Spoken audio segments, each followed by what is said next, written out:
The Rogan Report Podcast. Check it out. All things Joe Rogan by day. Rogan Report Podcast by night. All day. All night. Half hour to an hour-ish episodes once a week. The Rogan Report Podcast.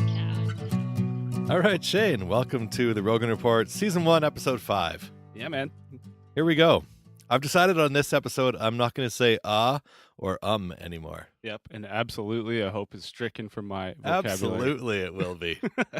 Unless, like, something is actually absolutely, then if that's the only word you can use. Take it back to the root, absolute. Yeah, if it's absolute, if there's only one option, then it's absolute, and you will say absolutely. Yep. If there are other possible options, you're not allowed to say that word. Yep. You're getting a hard time from your lady there, you were telling me. Yeah. She hated the show. She'll no, I wouldn't go that far. She did Okay. actually say it was pretty good, but she said, watch out for these. Okay. certain I had a words. friend actually who's just starting a new show, and he reached out to me and asked if I would give him some feedback on his show, and I was like, "Oh, what a coincidence, my friend! Yeah. Let me absolutely do that for you, absolutely." Tit for tat. And tit for tat. I think I actually said the words tit for tat, and I told him that I would look at it, and I did, and he gave me some feedback. He said he's not usually into shows that are like this meta, like shows about shows, Yeah. as this is. But he said that he thought that our chemistry was really good. Good. Yeah. That's the main thing. Yeah. So he's like, it'd probably be entertaining to listen to you guys talk about anything. Yeah. I said, okay, that's good. I think who knows where the show will lead and how it will transition. Of course, we're always going to talk about Rogan because we're Rogan super fans and we love Rogan. But you'll probably learn more about us as people and about shit. I just said the word I wasn't going to say. Oh, no. I said, I didn't even hear it. So God it's damn pretty it! clean. You probably right. could have sailed through that when no one would have noticed. Let's start the show over. Now, you'll probably get to learn more about us as people and about our views than like just learning about Rogan. 100%. Yeah. I want to share.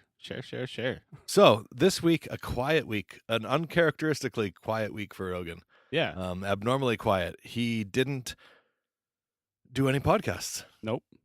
There was a UFC, so I thought we could talk about that, although Rogan wasn't involved. But, it's in the Rogan world, so I figure it's still probably legit for us to Definitely talk in the second circle, if not the inner circle of Rogan. Yeah, exactly. Topics. So we'll talk a little about that. And then I thought one thing that might be cool would be for us to go back and talk about some of our favorite episodes of all time. And one of mine, I know I've talked to you, I know it's one of yours, the episode 142, the first appearance of Graham Hancock with Duncan Trussell in the background. I thought that was an amazing episode. Oh, yeah. And I've listened to it probably 6 or 7 times. And when I, my personality as the campaigner, I like to send people to Rogan. And this is often an episode that I'll send them to. Yeah, that's a great start. Super vintage Rogan.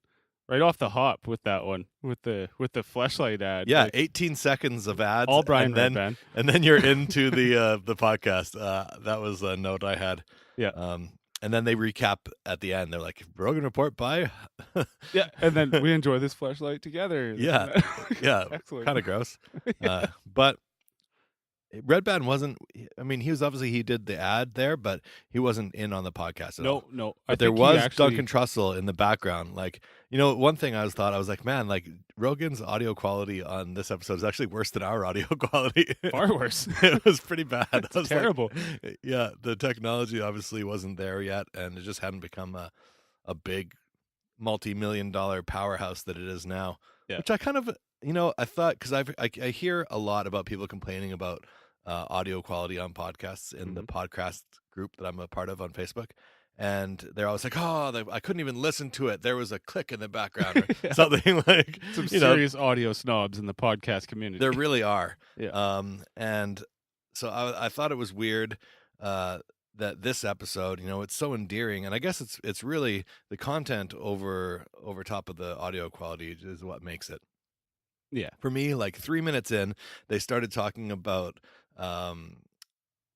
what is it called? The Raiders of the Lost Ark. They found the Ark of the Covenant. Right. They started the Ark of the Covenant and how it's possibly an actual thing that's in Ethiopia right now that's being guarded by these monks. It's kind of what drew Graham Hancock out of the regular kind of journalism world that he was in, Yeah. current affairs, Totally. and drew him back into the mysterious past, and not just mysterious, but controversial Yeah. in most ways. And I mean, I don't think he realized he was going to be as controversial as he ended up being. No. I think he just was like, "Oh, look at these ideas. These ideas are great." Well, Here he they all even are. Check these said out. that. Like, Yeah. it's been kind of a roller coaster that he hasn't planned for from minute one to at all. Totally. I love conversations about like ancient Christianity. I grew up. My father was a pastor, Mhm. and we were in the Lutheran, which is probably one of the most progressive forms of Christianity. Rogan's actually talked about Martin Luther and how who was Dan Carlin. Did you listen to his episode about how Christianity separated from Catholicism into like Lutheranism was the first branch away from Catholicism? Oh, okay. And I hadn't heard that one. No. you hadn't heard that one? Oh man, fantastic episode. It's like of course it's a 4-hour audiobook. Yeah. But all about how Martin Luther, he believed that people should be allowed to interpret the Bible themselves. Up till that point, the Bible was all in Latin, and the only people that were able to interpret the Bible were priests. The priests, and they would read the Bible and they would preach to everyone and say, "Hey, here's what Jesus is saying. This is the passage from the Bible. Here's what he means by this." Yeah. And people are like, "Okay, yeah, sure, cool." Kind of making that pastor God. Very much so. Like the they talk people to had- God, and their word is the law. And so what Luther did is he translated it from Latin into German, and that allowed people to read it themselves. And he encouraged people like, "This is what Jesus was saying in the Bible. This is my translation of it. But what do you think he meant by that? You think what it means." And encourage people to kind of think for themselves. And the Catholic Church did not like that. Yeah, we don't do thinking for ourselves. No. They were like, "Okay, burn that guy as soon as possible." Yeah. And I believe they put him up on some kind of peg and lit him on fire. I don't know. 100%. And mass burnings of Bibles. Is that sort of the same time frame? Yes, there. I do recall something about that as well. Yeah. Burning of maybe Latin Bibles. Yeah. But fascinating podcast. Highly recommend. This is our second plug for Hardcore History. It Dan is. Carlin. So if you're keeping the stats for the Rogan Report, also with the Rogan stats, amazing. Yep. Dan Carlin has been brought up thousands of times. Oh yeah, but totally with cause, because it Worth gets you. Like, we don't even need to sell it. Go listen to it for 5 minutes. You're in. Oh, so good. Yeah. So from there, they started talking about, of course, the pyramids in Egypt and Graham's views on Egypt and how it likely was a lot older than we give it credit for, or than major Egyptologists give it credit for. Yeah. Right. And one of the best quotes I thought there was "species with amnesia," where that's one of it's a Graham Hancock quote, because he believes that there was an advanced civilization that was wiped out through some kind of cataclysmic event, and now we don't remember what we had learned back then. Right. Especially since the Ice Age. Basically, it's lost knowledge. And Yeah. then with the burning of Alexandria, we Yeah. basically lost our history. And that's where that amnesia comes from. Because even there was, who knows how much knowledge. Oh, that would be so cool if that didn't happen. If I had a time machine, it would be to go back before that. and just stop it from happening. Just like freeze it and go it, because I wouldn't want to get chopped up or something. Because you couldn't read all those books though. dudes walked around with swords, and Yeah. you might look funny at a guy's wife and get killed. Oh yeah, you'd get killed for sure. Oh yeah, I But- would. What would you do so you stop time, you go in there, and then you just read all the books? Then in the you'd need Alexandria? like special glasses of true seeing, because you would not understand a goddamn word anywhere, you'd because have there's to no have words. some kind of translator. Mostly cuneiform, right? Yeah. But still, even to look around, you'd learn some things. I don't know. It would be impressive, I'm sure. Yeah. Just the knowledge of what it was would impress you, even if you couldn't read any of it. Yeah. So then, of course, they talked about psychedelics. And I love the statement that we already have laws to govern our behavior. We don't need laws to govern our consciousness. Exactly. Yeah. If you're killing someone and you've just smoked a joint, it's the same goddamn crime. Yeah. There's yeah. no need for the drug With or charge. without the drug charge. And I like how he talks about sovereignty over our own minds and bodies. Absolutely. That's a huge one for me. Yeah, you're a fan of psychedelic Oh, yeah. thoughts, and and behaviors. I had plenty of experimenting in my youth. Mm-hmm. Yep. Me too. Part of why I say all these ums and uhs now. Yeah, could be. Probably why I'm open to other things too. Yeah. I definitely grew up a little different. It's crazy that they say so, like, they say the laws are there to protect you. And if you break the law that's there to protect you, they'll throw you in a cage, which is obviously far worse for you than any of the You're gonna come drugs out you could way possibly worse. do. You're gonna come out with like an education on how to be a criminal. It is pretty nutty. Pretty crazy. nutty. Yeah. Yeah. Shane, can you turn down my headphones there a little bit? Like, turn them down a good quarter. Yeah, More. mine are actually off. I don't even know why I'm wearing the things. They're Oh, not really? working. I gotta get a new cable for that. Okay. I can hear it, but it's just not. I don't know. It's taking me out of the groove a little bit. Freaking cheap Amazon cables. It could be the cable. I have multiple guitar cables here. We could easily try swap that it out. next I don't know. Yeah. That's on us. All right. There I go saying again, because I don't know what to do when there's silence, and I know. I don't know feel what like to talk you gotta about. fill it right away. Totally, and it's just deciding what's the next best thing to talk about. What do you want to talk about with this episode? Well, I liked how he went into his ayahuasca trips, which Yeah. is something I've been super curious about, and maybe someday when I can afford a trip to South America, I might go do that. You think that you'd want to go to South America if you were going to do it? If I was going to do it, I want it legit. Yeah, Hmm. I want to be uncomfortable in some like bamboo little hut.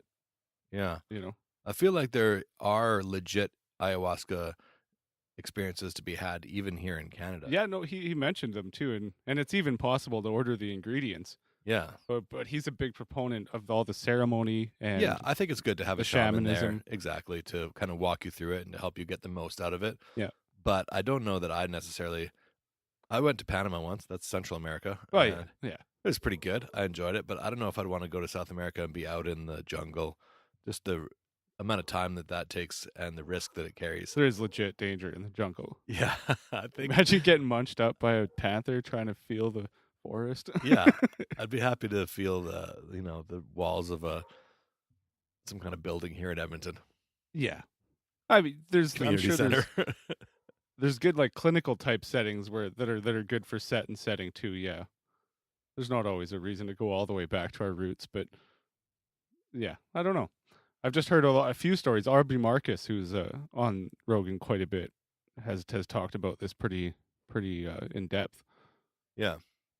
Well, I guess it all depends. With me working a 40-hour-a-week job where I only have X amount of vacation, Right. probably not something I'm going to be able to do. But if that frees up and people just love the Rogan Report and they want to send us where we can just take the computer and the microphones down to... I'll podcast from anywhere. Absolutely. We go to South... if that's something that can happen, then I could be into going to South America and having an ayahuasca experience. Yep. What else did he touch on there? They mentioned Stephen Pressfield and The War of Art. Yeah, And what a great book that is. Have you read that book? I have. I thought... When I say read, I mean I listen to. Okay. Yeah, I mean, that's basically how I listen to them. Kind of how I do them all now. Yeah, pretty much most. Yeah. I do read a lot. I read... What was the last book I read? I read a book. It was like The Art of Racing in the Rain. That was the last book I read, and it's written from like the perspective of a dog. And I don't know if you can hear my dog barking on the podcast. We can hear her in the room. But it was a great book. It's narrated by the dog, and it tells the story of the dog's owner, essentially. And it's like a bit of a good feeler and like a bit of a tearjerker, but yeah, good little book. And I read it with my eyes, not with my ears. I got to get back to that. It's good. I think it's good for your brain to just do a little bit of everything. The next one I have on the table is the Year of Living Biblically. Oh, okay. A Year of Living Biblically. I've had a couple of whiskeys again tonight. I thought, because the last time that I had a bunch of whiskeys and we did the podcast, I felt like I was better on the show. You got loose, that's for sure. Yeah. But today I feel like I'm stumbling a little bit. Did you see, well, we'll get to that in a second, but I was going to say, did you see Connor's presser? The one that we posted on online? Yeah, I did see that. Yeah. Oh my God. But he's a madman. Yeah. So, yeah, highly recommend The War of Art for 100%. anyone that is in any kind of creative endeavors. For sure. Good read. From ballet to painting to writing, It Yeah. kind of covers it to all, podcasting. and it all makes sense. Another thing that I really loved that they talk about, and I use this line a lot in my day-to-day life, is how consciousness is not necessarily of the brain, Mhm. that the brain is potentially a receiver for consciousness. And they use the TV metaphor, like when you turn your TV off, that signal is always going to the TV, whether the TV's on or off. When you turn it on, bang, you have the picture, you have all the stories coming through it. When you turn it off, there's nothing. But the signal is still there all the time. The signal is the muse, basically. Yeah, and comes is to you. consciousness. Like consciousness could be external, Mhm. and that our brains and our bodies are tuning into consciousness while we're alive, and it's giving consciousness a chance to experience some things they wouldn't get without limited kind of mortal existence. Yeah. And so I love the idea of that. And yeah, when I talk about consciousness with people, I'll often mention that because I don't know that I necessarily believe that it is that way or isn't that way. I just think it's a beautiful idea. I feel like the higher consciousness is also you or me, yourself, out there somewhere. That's kind of my view on it. Yeah. That higher consciousness is you. It's just on another dimension or another level, another Interesting. frequency. Potentially. None of Who us will know till maybe when we die. We might figure things out, or we might just be gone forever.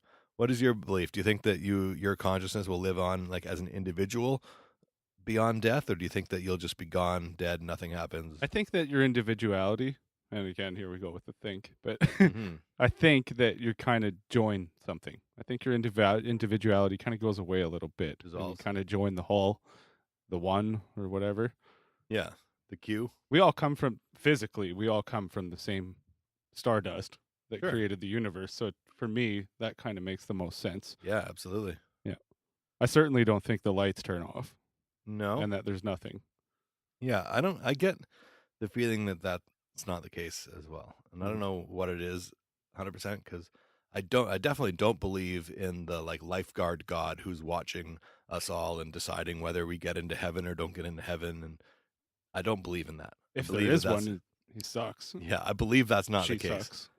But I do believe in some kind of higher consciousness, higher power, higher being, order to the universe, and you can call it nature. The problem with the word God, I don't know if we've talked about this in a podcast before, but is that when you say God, we have sort of a dictionary problem because your definition of God is different than mine, and everyone's definitions of God is different than everyone else's. So Yeah. when I say God, you automatically get an image in your head of what I'm talking about. It might be nothing at all what I'm talking about. Well, that image has changed too over the years as I research new stuff and get new ideas. Sure. Yeah. That's a muddied water. Yeah. No, I would tend to agree. Yeah. Anything else you want to say about Graham Hancock and Duncan Trussell? I mean, he's the real life Indiana Jones. They said that Yeah. too, and I actually was thinking it. I remember when I first heard this episode that I was thinking that even before they said it, because pretty incredible, and how they got that arc pretty much right in Yeah. Indiana Jones according to the Bible. They represented it well in the movie.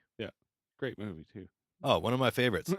I remember Temple of Doom was my favorite growing up. I think that was the first one I saw. That's the Temple first of one Doom. I saw. Was That it? heart scene where he reaches in, he's Oh. doing the up, Believe your hammer! Believe your hammer! Whatever he That said. shit was awesome, man. Yeah. I was fucking wide-eyed and pale. Yeah. Yeah, it was pretty impactful for sure. Yeah.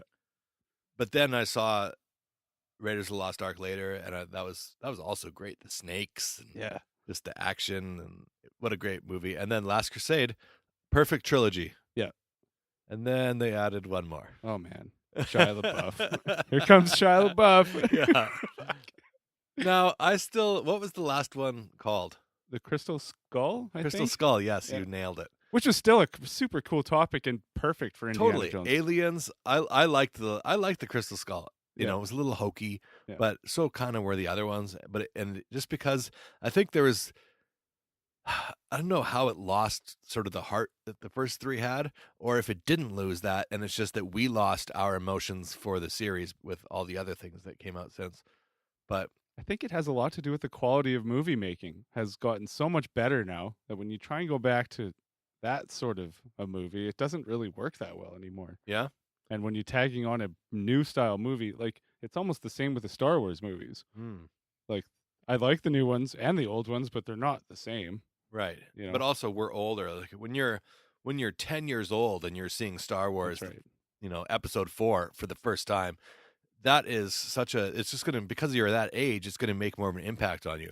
When you're 40 and you've seen 1,000 movies, it's just not going to make the same kind of impact, even if it's a better movie that you're seeing, as when you're a kid and you're That's like right. having that first exposure to things. That's like, yeah, for sure. Like when Blade came out, I saw that in the theater. That thing was crazy, but I wouldn't even watch that now because it would be ruined. Yeah, I'm thinking of the CGI scene at the end where he like blows up into bubbles and shit. Spoiler alert. Yeah, if you missed it from 19 whatever.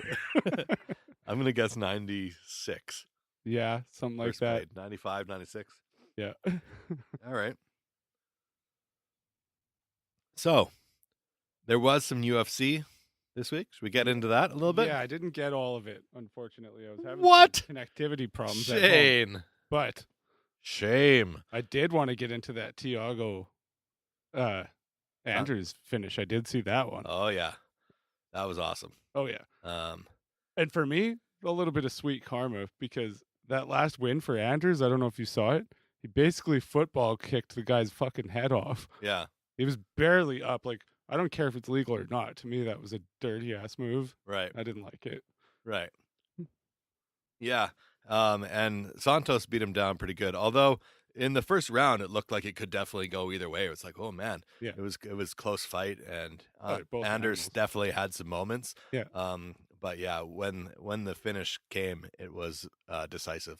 Yeah. Which I always love seeing, like a TKO or a submission finish, just something that's like decisive. When you leave it to the refs and you're like, Well, oh that man. dude was so finished too. Like, he was stumbling and falling. Yeah, he couldn't walk. That's the first time I've seen, because they ended the round and then he's trying to walk back to his corner and he's like slumping and falling down onto the mat. Shit was fucking real, man. Yeah, that's the first time I've ever seen that happen. Yeah, where- they get up, like after a few, even if they're laid out for a bit, they get up and still raise their hand or whatever. Or yeah, it's hold it. because they had ended the round and because he had to move back to his corner. Dude was mangled. Yeah, Holy shit.